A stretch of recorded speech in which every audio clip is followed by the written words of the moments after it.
Bonsoir chers internautes, nous recevons aujourd'hui Adjaratou Ndeye-Seny-Samb, photojournaliste. Ndeye-Seny-Samb, bienvenue à Sene News. Merci beaucoup.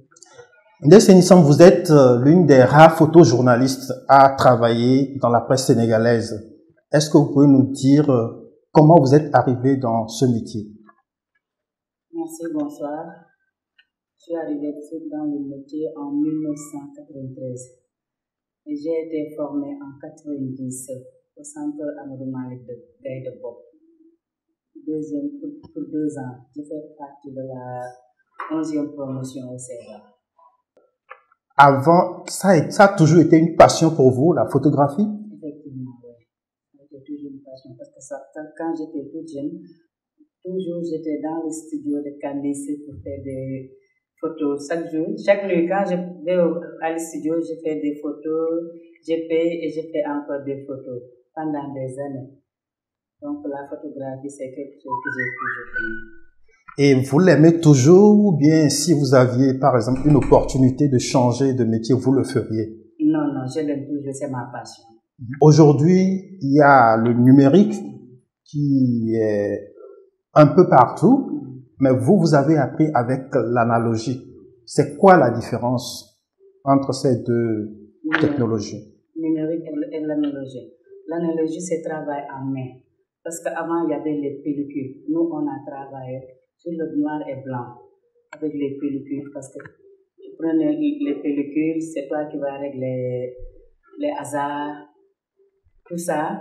Donc, en revenant des reportages, on va dans le studio, dans la chambre noire, on développe nos pellicules. C'est à toi de régler combien de temps qu'il faut pour développer le film et pour fixer le film. Donc, tout ça, c'était l'analogie. Donc, après, il y a le tirage, on avait des agrandisseurs pour tirer les photos sur papier. Et aujourd'hui, avec le numérique, est-ce que votre métier a changé? Est-ce que ça a apporté un plus pour vous, photojournaliste? Oui, bon, ça apporte un peu. Parce que, un peu seulement? Oui, parce que ce que je vois maintenant, donc pour le numérique est trop facile. Il suffit de prendre l'appareil, tu règles et puis c'est tout. Quant à les pellicules, il y avait plus de temps que le numérique. Donc, parce que maintenant, tu vas en reportage, tu viens, tu branches sur l'ordinateur, tu sors les photos et puis c'est tout. Donc, c'est plus facile. Peut-être il y a un avancement, c'est comme ça, donc de se développer. Il y a plus de développement, c'est très normal. Et puisque c'est plus facile, ça veut dire que c'est plus à votre avantage, vous, photographe professionnel, non? Oui, dans les médias. Pour le média, quelqu'un qui fait un journal, donc c'est plus facile. Mais peut-être il y a des gens qui font des photos, donc peut-être photos d'art, tout ça. Donc c'est un temps par rapport à c'est plus facile d'aller en reportage et revenir et mettre les photos dans la machine. Donc c'est facile quoi. Donc maintenant ce n'est plus facile. Mais quand même, pour avoir aussi une bonne image, c'est à toi de faire l'ouverture. Il n'y a plus d'hasard, mais la sensibilité de l'appareil, tout ça, c'est à toi de calculer tout ça et de prendre une bonne image, le cadrage. Donc, tout ça, ça joue quoi. Donc, il y a une différence, mais aussi le professionnel doit savoir qu'est-ce qu'elle va faire avec et est-ce qu'il va pas faire. C'est ce qu'il va pas faire. Dans le photojournalisme au Sénégal, les femmes sont rares. Est-ce que vous avez une idée de la raison pour laquelle les femmes sont sous-représentées dans ce métier? Non, pourtant, maintenant les femmes arrivent parce que je vois pas mal de femmes sur le terrain maintenant. Mais bon, est-ce qu'ils ont appris ce que j'ai appris? Donc, c'est ça le problème. Il faut être professionnel parce que le métier est saturé maintenant. Il y a plus d'amateurs que de professionnels. C'est ça. C'est à cause du développement du numérique? Oui, c'est à cause de ça. Pour vous, disons, que devient l'analogique aujourd'hui? Est-ce qu'on doit encore faire recours à l'analogique pour vous? Bon, pour moi, on doit faire recours. Parce que c'est tellement important de tirer sur noir et blanc. Donc, c'était tellement beau d'entrer dans la chambre noire, tirer les photos. Il y a l'agrandisseur qui est là, tu tires les photos. le noir et blanc est beau, c'est très joli et puis c'est naturel. Donc moi j'aime bien le noir et blanc et ça fait partie de mes projets. Quand j'aurai une maison, peut-être je vais construire un studio là pour faire pour installer l'ancien modèle quoi. Ouais. Est-ce que vous ne risquez pas d'être marginalisé? Ça, c'est du vieux temps. Non, pas du tout. Parce qu'il y a des photos maintenant, il faut les travailler d'abord. Il y a des anciennes photos qu'on t'amène de temps en temps, qu'on dit, ah, donc je veux faire cette photo-là, il faut retoucher la photo, il faut faire la reproduction de ces photos, de cette photo encore. Donc, c'est pourquoi je veux bien revenir sur l'analogie. Alors, aujourd'hui, nous parlons toujours au numérique. Avec cette technologie, il y a possibilité de travailler les photos. On a même vu les gens truquer les photos en France, par exemple, où on essaie d'augmenter de quelques centimètres la taille de quelqu'un comme Sarkozy pour lui donner plus d'importance, ou bien de gommer un peu le visage de Brigitte Macron pour qu'elle paraisse un peu plus jeune. Qu'est-ce que vous en pensez? Je dis toujours ça, c'est le développement, mais c'est pas naturel quand même. Ouais, parce qu'il y a le Photoshop qui est là, tu peux travailler avec n'importe quelle image, et bon, n'importe quel montage, tu peux tout faire avec le Photoshop. Donc il y a une différence quand même, parce que ça c'est naturel et ça c'est pas naturel quand même. Photojournaliste femme, est-ce que c'est un peu plus difficile pour vous que pour les hommes? Bon, c'est difficile, c'est pareil à la femme et aux hommes. Donc le métier c'est le métier, le travail c'est le travail. Non, mais pourtant la femme a d'autres obligations qui font que ça devrait être un peu plus compliqué pour elle. Effectivement, mais comme moi c'est ma passion, j'ai toujours aimé ce métier-là, donc c'est pas facile, mais c'est un honneur pour moi. J'aime bien la photographie et puis c'est pas difficile. Parfois on rencontre des problèmes, mais c'est très normal quand même. Que disent vos enfants de votre métier? Bon, s'il y a quelqu'un qui veut ou bien quelqu'un qui veut, il n'a qu'à aller se faire, mais quand même c'est vraiment difficile, c'est de la passion, il faut du temps quand même, parce que tu n'as pas de temps. Vous en discutez de temps en temps avec eux? Bon, pas du tout, hein. Pas du tout. Ils sont un peu grands? Ouais. Bon, comme je dis, j'ai plusieurs enfants, ce que je dis toujours. Je suis la maman de tout le monde. Non, nous parlons de tes propres enfants. Nous parlons de tes propres enfants. Pas les neveux et les nièces forcément. Mais ils sont tous mes enfants, c'est mes enfants. Alors, et bon, être photojournaliste, ça suppose que vous êtes parfois sur le terrain tard dans la nuit. Comment ça se passe avec votre mari? Bon, malheureusement, je suis divorcée. Mais parfois, les hommes ne comprennent pas. Bon, tu es sur le terrain jusqu'à 3h, 4h du matin, tu viens, ils se fâchent. Donc, c'est pas tous les hommes qui acceptent ça. Donc, malheureusement, je suis divorcée, j'ai pas de mari. Donc, c'est peut-être la raison. Bon, peut-être c'est ça, quoi. Parce qu'on est tout le temps en mission, on est tout le temps sur le terrain. Donc, le journalisme, c'est ça. Tous les reportages viennent à chaud. Ouais. Tu descends, tu vas chez toi, on te dit, ah, c'est bien, il y a quelqu'un, ou bien il y a quelqu'un qui arrive, ou bien il y a un accident, ou il y a quelque chose dans tel lieu, là-bas, tu viens te chercher. Donc, s'il y avait un mari là, il ne va pas accepter ça. Peut-être que dans ce cas, il fallait épouser aussi un photojournaliste ou un journaliste qui vous comprendrait, non? Ah, en tout cas, c'est pas facile. Ok. Alors, quels sont vos projets en tant que photojournaliste? D'ailleurs, vous avez combien d'années d'expérience au jour d'aujourd'hui? Donc, de 90 à 2017, c'est combien d'années? Je ne suis pas très fort en calcul, mais bon. Nos internautes vont calculer, ils auront la réponse. D'accord. Quels sont vos projets? Bon, mes projets, bon, c'est pas, mais je compte faire des expositions et faire des grands tableaux pour vendre. Mais c'est pas pour le moment, c'est mes projets quand même. Donc, j'aimerais bien ouvrir une école ou bien un centre pour faire de la formation ou bien de tirer des photos.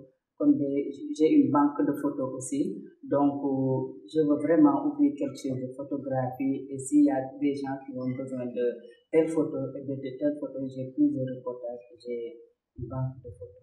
Donc c'est ça mon projet. Alors, est-ce que vous pouvez nous raconter quelques anecdotes que vous avez rencontrées sur le terrain pendant votre pendant votre carrière? Quelques anecdotes. Mais il y a toujours des anecdotes. Bon, parfois c'est bon, parfois il y a des malheurs, parfois il y a Oui, on veut savoir. C'est quoi? Il faut partager avec nous et nos internautes, quoi. Quelques-unes. De bonheur ou bien de... N'importe, ça dépend de vous. Choisissez. Oui, parce que parfois, bon, on est dans le terrain jusqu'à 3h ou 4h du matin. Donc, une fois, il y a une de nos consoeurs qui a été agressée parce qu'on était parti au Méridien. Donc, il a fait son reportage. Quand il rentrait, donc, elle a pris taxi. C'est une femme, hein? C'est une femme, oui. Arrivée chez elle, elle a payé le taxi. Quand elle descendait, le taximan l'a poussé et qu'il a emmené son argent. Oh. Voilà. Après, elle s'est blessée, mais ça va pas. Bon, pour moi, je suis tombée à plusieurs reprises. Tombée? Ouais. Sur le terrain? C'était la bagarre? Non, c'était pas la bagarre. Une fois, c'est au Grand Théâtre. L'autre, c'est la clôture de la francophonie, une soirée qu'on animait à Général Boulevard de Gaulle. Ok. Ouais. Après, bon, quand la cérémonie est terminée, j'ai dit mon professeur Abdou Cissé, donc on va passer en bas. Et quand je traversais, donc je me suis tombée. Ah oui. Et puis il y a un bras de fer qui était dans mon pied, hein, sur mon œil. C'était vraiment dur. Je croyais que mon œil était... Il m'a dit non, ça va, il n'y a pas de sang. Je lui ai dit non, il y a du sang, non, il faut regarder. Mais après, c'est Big D qui a pris un taxi et il m'a amené à l'hôpital à 2h, 3h du matin.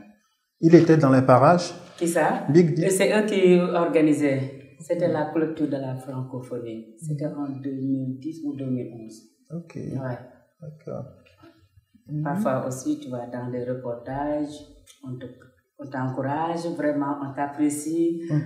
Ouais, vraiment, tu es content. Il y a quelqu'un ou bien une personnalité ou bien une dame qui est madame, toutes mes félicitations, vraiment, ça me fait plaisir de voir une dame photographe ou bien une dame photographe qui me photographie. Donc, on t'encourage, quoi. Donc, parfois, donc, c'est ça. Et qu'est-ce que cela vous fait quand vous entendez tout ça? Ça me fait plaisir. Ça me fait plaisir, vraiment. Et ça me donne le courage encore de travailler plus. Sur le terrain, vous êtes habillé comment? Pantalon, jean, t-shirt, Lacoste? Oui. Ah oui? Un pantalon, jean, bon. C'est plus facile? Oui. Parce que parfois, on monte, hein, on accroupit, on fait tout pour avoir une bonne image. Oui. C'est la bagarre, c'est un défi personnel quand on est sur le terrain. Comme je suis un peu courte là, parfois les photographes me donnent des coups. J'ai dit, mais attention, comme je suis courte et là. Vous rendez? Tu rends? Parfois je me bats. Parfois il me dit, mais toi là, tu es fâché. Je dis, non, je ne suis pas fâché. Donc, parce que tu m'as fait donner un coup de coude. Donc, c'est normal que je me riposte. Bon, sinon, quelle est la vue d'ensemble que vous avez sur l'environnement de la profession même de photographie aujourd'hui? Avec le numérique, chacun a son appareil, mais les photos qu'on fait, elles ne sont pas forcément des photos professionnelles. Qu'est-ce que vous en pensez? Bon, je les conseille parce que ce que je n'aime pas, de prendre des images qu'on ne montre pas. Parce que quelqu'un qui parle, quelqu'un qui mange, quelqu'un qui boit, tu n'as pas le droit de prendre cette image-là. Oui, sinon tu as le droit de prendre, mais tu n'as pas le droit de publier. Okay. Tu as le droit à l'image. Voilà, justement. Ouais. Tu peux photographier la personne, mais tu n'as pas le droit de les publier sans l'autorisation de la personne. Donc maintenant, on voit n'importe quelle image. Tu vois un ministre ou bien le président qui baille ou bien qui dort ou bien bon, on te prend. C'est pas intéressant, hein? Ou bien quelqu'un qui prend son mouchoir tu le prends. C'est pas joli. Et tu publies, c'est pas bien parce que c'est pas une bonne image, ça parle pas. Ça dit quoi, rien du tout. C'est pas intéressant, mais il faut prendre des belles images, une bonne image qui parle. Parce qu'on dit qu'une bonne image parle. L'image doit parler. Quand tu prenais l'image, est-ce que la personne était en bonne humeur? où est-ce qu'il était ou bien est-ce qu'elle était. C'est ça la photographie. Même la photo, même peut commenter. Sans l'article, tu peux commenter. Tu peux écrire avec la photo là, tu peux écrire. La photo peut être une source. Oui, c'est ça. Quoi. La une d'un journal, c'est quoi? C'est la photo. C'est pas l'écriture. Justement, parlons de la place de la photo dans les journaux. Est-ce que, à votre avis, la photographie est valorisée dans la presse sénégalaise et africaine? Non, pas du tout. La photo n'est pas du tout valorisée ici au Sénégal. C'est dû à quoi? Franchement, ça me fait mal. Parce que le fait que de sortir un article sans photo... Ou alors sans bonne photo. C'est pas bien. Une photo floue. Hein? Parfois, on te montre des photos qui sont vraiment floues ou bien qui sont mal prises. Moi, je suis contre ça. Ouais. Il faut prendre des belles images. Il faut dire, ah, monsieur, tu te prépares, je vais te prendre une photo. Mais prendre une photo, sa cravate à gauche ou bien à droite, chemise d'école. Bon, c'est pas joli. Avant de photographier la personne, tu dois regarder la personne. Peins-toi, ferme ton bouton, fais ceci ou bien fais cela. La personne se prépare. Tu lui prends une belle image. Moi, il y a des photos, je ne le prends même pas. Je ne le fais pas. Parce que ce n'est pas professionnel. Mieux vaut prendre 10 images parlantes, mieux vaut que prendre 2000 ou 3000 photos. Parce que ce que je vois sur le terrain là, tu vois nos photographes là, ils arrivent dans une manifestation. En rafale. Mais tu ne peux pas utiliser tout ça. Tu ne vas pas les utiliser. Parfois, même arriver dans la machine, quand tu recenses les photos là, tu peux recenser 20 à 30 photos. Toutes les photos dans le poubelle. C'est pas bien quand même. Alors, est-ce que au cours de votre carrière, vous avez eu peut-être une bagarre avec quelqu'un parce que vous l'avez photographié, il vous a menacé? Non, je vais prendre la photo. Est-ce que cela est arrivé? Non, je n'ai jamais eu ça. Vraiment. Parce que moi, avant de prendre, parfois on me dit, il faut prendre l'image. Fais vite, je dis non. Avant de prendre l'image, je vais parler avec le monsieur. Pour avoir son autorisation. Ouais. S'il me dit oui, je prends la photo. S'il me dit non, je laisse tomber. Parce que je ne veux pas avoir des problèmes. Tu n'as pas le droit. Mais si c'est un lieu public, tu dois prendre la photo. Mais un lieu privé, tu ne dois pas prendre la photo. Parce que, arrivé par exemple dans un hôtel, tu as retrouvé le ministre de la Femme ou bien le ministre de l'Intérieur, donc en train de se... Bon, relax avec sa famille ou bien avec ses amis, tu prends des photos et tu la publies. C'est pas normal. Est-ce que le ministre là, il avait demandé permission à sa dame? Hein? C'est pas normal de prendre des photos là. Si c'est une photo dans une place publique, tu dois le prendre. Mais est-ce que tu as le droit de publier? Tu n'as pas le droit. Est-ce que ceux qui commettent ces erreurs-là, est-ce qu'ils sont punis? Il y a quand même la loi, ou bien il n'y a pas une loi qui protège? Ils ne sont pas punis. Ils ne sont pas du tout punis. Parce que tu prends la photo, tu le mets dans l'Internet. Même si on te punit, ça ne vaut rien du tout. Parce que l'image est déjà partie. Tu ne peux plus la retourner. Ce n'est pas joli. Mais il faut que les photographes amateurs deviennent professionnels. Il faut aller apprendre. Il faut aller faire la théorie. Avant la pratique, c'est la théorie d'abord. Quand tu fais la théorie, arrivé à la pratique, il n'y aura pas de problème. Est-ce que je dois faire ceci? Mais même ton bon sens te dit, non, je ne dois pas faire ceci, je ne dois pas faire cela. Quelqu'un qui est assise avec, tu vois, tout ce qui est en bas là, tu la photographies. Mais pourquoi? C'est humilier la personne. Ce n'est pas joli. En tout cas, moi, je ne le fais pas. Je n'ai jamais rencontré des problèmes et je souhaite le bon Dieu jusqu'à la fin de ma carrière que je n'aurai pas de problèmes. Alors, quels sont les grands événements, par exemple, que vous avez couverts et qui vous ont marqué? Bon, on a couvert beaucoup de manifestations sur le président, les ministres, arrivée des présidents, reportage sur le président, tout ça. Bon, il y en a beaucoup. Alors, est-ce que dans votre banque de données, il y a des photos qui vous frappent? C'est resté dans votre tête d'une personnalité ou bien de quelque chose? Oui. Quelle photo, par exemple? Parce que il y a une image, je venais du soleil, je rentrais, j'allais en ville. Après, il y a un accident qui s'est produit dans l'autoroute. Et quand j'ai pris l'image là, le gars avait un scooter. Après, il est mort sur le champ.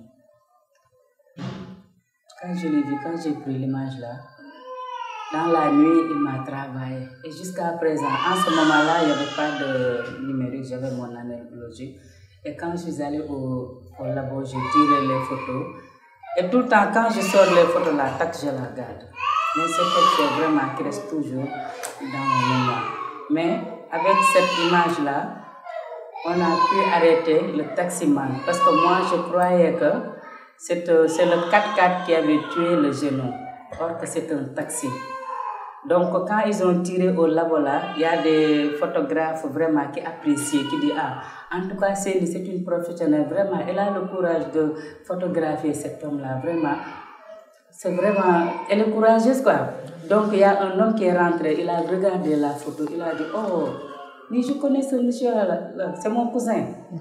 C'est grâce à ça, ils ont pris la photo, ils ont amené à la police, après ils ont fait la recherche. Parce que le taxi là, il y avait 5 taxis, Nissan, je crois que c'est Nissan. Il y avait 5 taxis au Sénégal, donc ils ont fait les enquêtes et ils ont arrêté la personne grâce à mon reportage là. Ah, félicitations. Oui, donc c'est vraiment, ça a eu un impact. Oui, vraiment. Après, l'oncle de cette victime m'a appelé, il a beaucoup prié pour moi. Vraiment, c'est grâce à toi, on a pu arrêter le taximan. Je lui ai dit, même moi, je ne savais même pas que c'est le taximan. Je pensais que c'est le chauffeur de 4x4 qui a tué le papa. Il m'a dit, non, c'est un chauffeur de taxi. C'est quelque chose qui reste dans mon mémoire. Il n'y a pas d'autres photos comme ça? C'est surtout celle-là? Oui. D'accord. Alors, j'ai pas mal de photos d'accidents, mais bon, c'est un peu difficile quand même. Ouais. Qu'est-ce qu'il faut faire pour donner plus de la valeur à la photographie et aux photographes de presse dans nos médias? Bon, pour moi, ce sont les patrons de presse. Parce que vraiment, non seulement il faut valoriser les photos, mais il faut valoriser le photographe pour son métier. Parce qu'il ne faut pas dire que peut-être le photographe, il n'est pas professionnel, parce qu'on prend des amateurs plus que des professionnels. Ah oui, dans le métier? Dans le métier. Pourquoi? Donc, mais je ne sais pas, peut-être, bon, tu sais que le Sénégal, c'est le Sénégal. Peut-être il coûte moins cher. Bon. Peut-être que vous êtes cher. Non, pas du tout. On le traite au même pied d'égalité. Peut-être, bon, lui c'est mon cousin, lui c'est un ami, donc on te prend de gauche, de droite, on te donne un appareil photo, va sur le terrain, c'est pas difficile. C'est ça le problème. Oui. Il faut qu'on nous valorise, vraiment qu'on nous embauche, qu'on prend les photographes avec de bons salaires, avec une bonne catégorie. Donc il faut revaloriser la personne. Alors qu'en est-il du matériel? Est-ce que vous avez vraiment le matériel qu'il faut aujourd'hui, en 2017, pour faire vraiment de bonnes photos? Est-ce que le matériel en votre possession est adapté? Oui, on a un bon appareil, vraiment. On a un matériel vraiment qui est adéquat avec le temps, quoi. Alors, il semble que la photo en Occident, ça coûte beaucoup plus cher. Mais pourquoi chez nous, ce n'est pas le cas? Parce qu'on ne connaît pas la valeur de la photographie. C'est ça le problème. Un Européen sait vraiment ce que vaut la photo. Parce qu'on dit même en France, le président ne rentrait jamais dans un avion pour débouquer sans demander où est le journaliste et où est le photographe. Ouais. Parce qu'il sait que l'image reste et ça dure plus que la vidéo. Ouais. Parce que lui, il sait la valeur de la photographie. Alors, Adjaratou Ndeye Seny Samb, merci beaucoup. Séné News vous remercie d'être venu et répondre à ces questions. Merci, c'est moi qui vous remercie. Merci et du courage. Merci beaucoup. Je ne sais pas qu'est-ce que vous allez faire pour amener d'autres femmes dans votre métier, pour ne pas être seule ou presque seule. Non, mais il y a pas mal de femmes qui sont dans le terrain. Il faut aller les chercher. D'accord, merci beaucoup. Merci beaucoup. Ouais.